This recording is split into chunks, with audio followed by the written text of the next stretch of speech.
नमस्कार बच्चों, मैं हूं प्यारे मोहन सर और स्वागत है आपका आपके अपने educational YouTube channel the grammar Sangam पर, जहां अंग्रेजी, हिंदी और संस्कृत व्याकरण को बहुत ही आसान भाषा में सीखते हैं। आज आज का विषय रहेगा संस्कृत अनुवाद, यानी संस्कृत में अनुवाद सीखना है हमें। इसके लिए मैं पिछले वीडियो में बता चुका हूं कि संस्कृत में अनुवाद बनाने के लिए हमें और कौन कौन चीज़ की ज़रूरत होती है। 8 चीज़ मैंने बताया था, 8 में 2 का मैं परिभाषित कर दिया और स्पष्ट रूप से बता चुका हूं, और 2 के बाद मैं इसमें तीसरे यानी मैंने वचन लिंग का बता चुका हूं डिटेल्स। आज मैं पुरुष के विषय में बताऊंगा। तो चले देर किस बात की, वीडियो शुरू की जाए। देखो बच्चों, मैंने अनुवाद के लिए बताया था कि संस्कृत में अनुवाद आप चाहे तो 1 दिन में सीख जाएंगे अगर 8 चीज जैसे पीछे में बताया कि वचन, लिंग, पुरुष, विभक्ति, कारक चिन्ह, लकार और सर्वनाम, धातु प्रत्यय और शब्द रूप बालक, फल, लता और सर्वनाम में अस्मद, स्मद, तद। यह इतना चीज अगर आप जान जा रहे हैं तो आपको अनुवाद 1 दिन में मैं बता दूंगा और 1 दिन में सिखा दूंगा। आप बनाने लगे धर धरा करके। संस्कृत कोई बहुत बड़ी हार्ड विषय नहीं है, एकदम इजी है, लेकिन थोड़ी सी यहाँ आपको 4-5 चीज सीख लेना होगा, जिसमें मैं आपको तीसरा 2 तक तो मैं बता चुका हूँ, तीसरा आज बताने जा रहा हूँ पुरुष। संस्कृत में पुरुष बताने जा रहा हूं। अब देखिए यहाँ पर पुरुष किसे कहते हैं और संस्कृत में कितने होते हैं। तो यहाँ संस्कृत में पुरुष 3 प्रकार के होते हैं, ध्यान दीजिएगा। पुरुष 3 है, पुरुष 3 प्रकार के हैं, 3 प्रकार के हैं। कौन कौन है भाई? तो देखें यहां पर पहला में है उत्तम पुरुष। उत्तम पुरुष इसको कहेंगे बोलने वाला व्यक्ति। कौन होता है उत्तम पुरुष? तो बोलने वाला व्यक्ति, बोलने वाला व्यक्ति उत्तम पुरुष कहलाता है। बोलने वाला व्यक्ति उत्तम पुरुष होता है।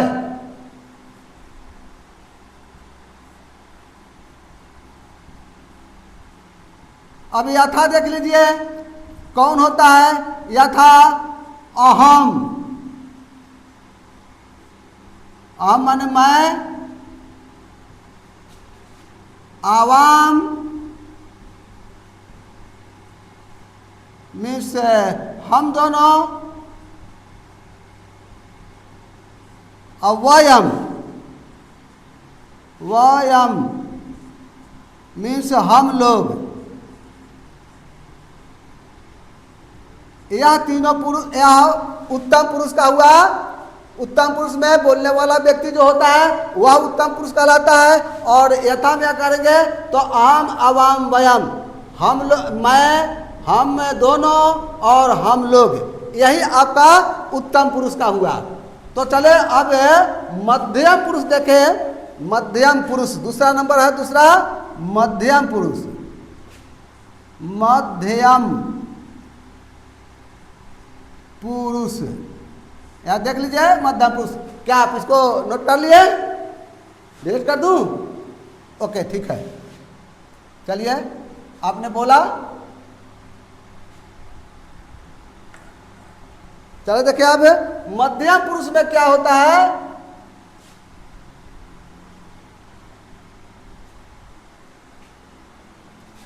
जिससे बातचीत की जाए, जिससे बातचीत की जाए,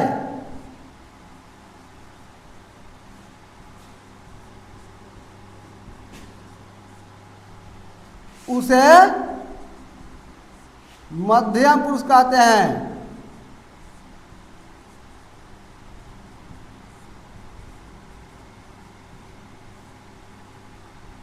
देखिए, जिससे बातचीत की जाए उसे मध्यम पुरुष कहते हैं। और वह कैसे कहते हैं? यथा देख लीजिए, यथा त्वम मीन्स होता है तुम, त्वम युवाम मीन्स तुम दोनों,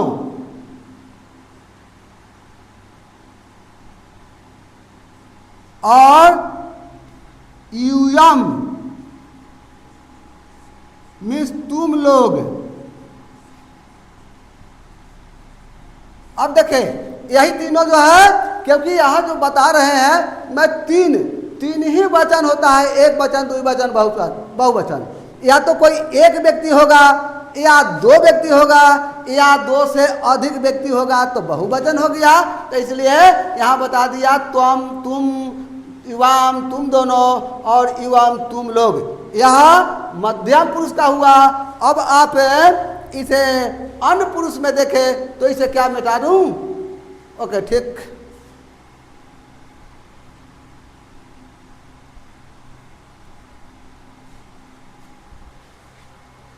अब देखें यहां अन्य पुरुष, इसको कहते हैं अन्य पुरुष। तीसरा हो गया अन्य पुरुष। अन्य पुरुष, इसे आप चाहे तो संस्कृत में प्रथम पुरुष भी बोल सकते हैं, प्रथम पुरुष। लेकिन यह इंग्लिश वाला नहीं है। इंग्लिश में प्रथम पुरुष को फर्स्ट पर्सन कहा जाता है, लेकिन यहाँ पर अन्य पुरुष को प्रथम पुरुष कहा जाता है संस्कृत में। इसलिए यह ध्यान रखिए। तो जिसके विषय में बातचीत की जाए, जिसके विषय में बातचीत की जाए,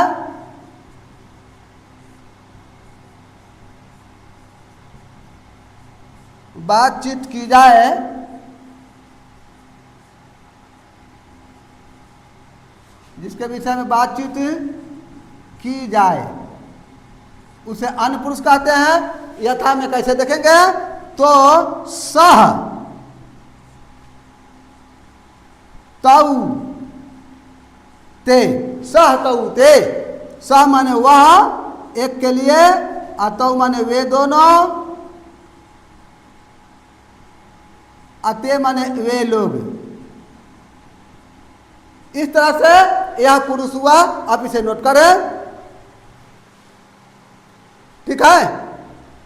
नोट कर लिए? तो अब आगे हम चलते हैं, इसे मिटाते हैं और पुरुष के बाद चले हैं धातु एवं धातु प्रत्यय। धातु एवं धातु प्रत्यय। अब देखें, धातु किसे कहते हैं? धातु क्रिया के मूल रूप को, क्रिया के मूल रूप को धातु कहते हैं। अब देखिए, यथा में कैसे होगा? क्रिया के मूल रूप को धातु कहते हैं। यथा गम, यह हुआ गम, यह जो हुआ गम, गम यह मूल रूप हुआ, क्रिया का मूल रूप हुआ। गम मीन्स होता है जाना, है? तो यह हुआ क्रिया का मूल रूप गम।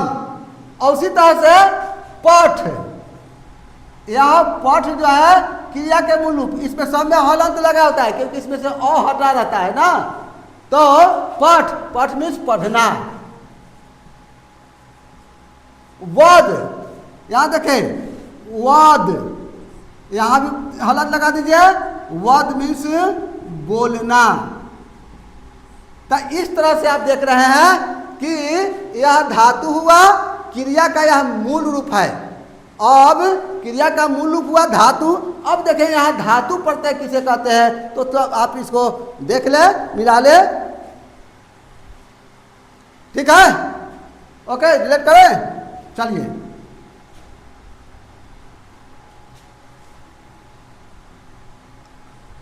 अब यहां देखिए, अब धातु तो हो गया। अब धातु प्रत्यय, चलिए देखिए, धातु प्रत्यय, देख लीजिए तो बन गया यहां धातु प्रत्यय। अब चलिए ये पांचों लकार में, ये धातु जो होता है यह पांचों लकार में अलग अलग होता है। लकार जो देखे हैं आप अभी लकार पढ़ाएंगे, लेकिन यहां पर देख लीजिए 5 लकार में धातु प्रत्यय कैसे अलग अलग होता है, यह देखें।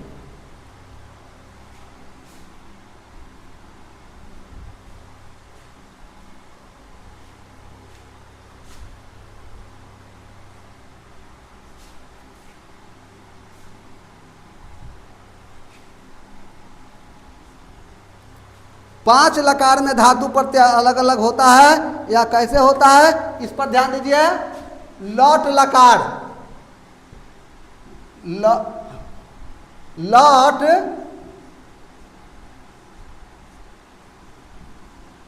लकार, लट होता है वर्तमान काल,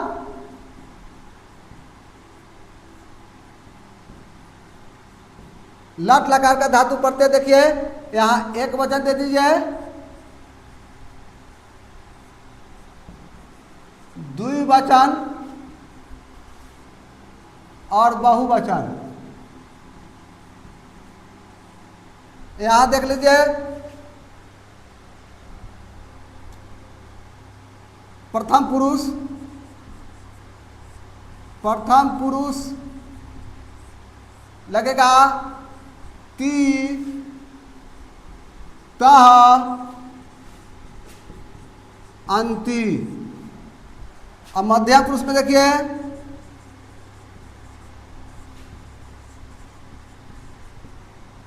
मध्यम पुरुष में सी, थह, था। और उत्तर पुरुष में देखिए,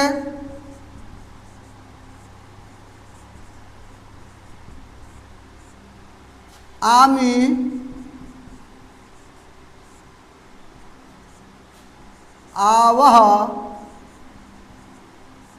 और आमह। अब देखिए यह लट लकार का धातु प्रत्यय हो गया, या एक धातु प्रत्यय अगर आप याद कर लेते हैं तो समझ कर चलिए कि आपको हजारों हजार धातु बना सकते हैं, धातु रूप बना सकते हैं। यह धातु प्रत्यय हो गया, या प्रथम पुरुष, मध्यम पुरुष और उत्तम पुरुष, एक वचन, द्विवचन और बहुवचन। ती, तह, अंति, सी, थह, था, आमी, आवह, आमह। अगर आप इसको पठ धातु में बनाइएगा, धातु रूप बनाना अगर होगा तो कैसे बनेगा सो देख लीजिए। यह धातु रूप बना लीजिए, लट लकार का धातु रूप, धातु रूप कथी का, पठ धातु। पठ मीन्स पढ़ना का रूप बनाइए, यही एक वचन, द्विवचन, बहुवचन, इसको हटा दे। पठ में कैसे बनाइएगा देख लीजिए, पठ में ती लगा दीजिए, पठती, और फिर तह, पठती, पठ, तह, और तवंती लगा दीजिए, पठंती। देख लिया कैसे रूप बन गया। उसी तरह से यहाँ मध्यम पुरुष में लाएंगे, पठसी, पठ था, पठ था, सी था, पठ था, और पठ था, पठ था, सी थह थह। और तब आप लगाइए पठामी, पठामी, पठामी, पठा वह, पठामह, पठामह। अब देख लीजिए कैसे बना है, ती, तह, अंति, सी, थह, थ, आमी, आवह, आमह। पठ में लगा दीजिए तो बन गया पठती, पठत, पठंती, पठसी, पठता, पठता, पठामी, पठावह, पठामह। अब बद में बनाइए तो कैसे बनेगा, बदती, बदता, बदंती, बदसी, बदथा, बदथा, बदामी, बदावह, बदामह। उसी तरह से अगर आप धाव में बनाएगा तो धाविती, धावता, धवंती, धाव मैंने दौड़ना। इसी तरह से आप जितने चाहिएगा आप इसको बनाते जाइएगा, बनते चला जाएगा और सब का रूप आपको बन जाएगा एक याद पे तीता अंति सीता था आमी आवह आमह, और देख न लीजिए सारा चीज आपको आ जाएगा। तो बच्चों मुझे उम्मीद है कि आज मैंने जो आपको बताया संस्कृत में अनुवाद बनाने का आधार स्तंभ, यह आपको समझ में आ गया होगा। यदि आपको समझ में आ गया है तो आप इसे लाइक करें और शेयर करें तथा चैनल को अवश्य सब्सक्राइब कर दे। और चाहे तो सब्सक्राइब करें, जरूरी नहीं है कि मैं कह रहा हूं तो कर ही दे। अगर आपको अच्छा लगा है तो करिए, और अगर अच्छा लगा है तो बहुत सारे वीडियो जाएंगे आपके ऊपर, सब्सक्राइब किए रहिएगा तब ना। और सब्सक्राइब के साथ साथ आप बेल आइकन को भी आप दबाना मत भूलिएगा, क्योंकि वही तो है जो मेरे अगले वीडियो की जानकारी आप तक पहुंचाती है। और यह भी देखिए यहाँ पर बच्चों कमेंट करना भी नहीं भूलिएगा। जो इसमें कमी बेसी अगर बुझा रहा हो तो आप अवश्य कमेंट करके मुझे भी तो कुछ सिखाइए कि मुझसे क्या कमी हो रही है। होता है, कमी तो सब में होता है, इसलिए आप जरूर कमेंट करिए। तो मिलते हैं नेक्स्ट वीडियो में।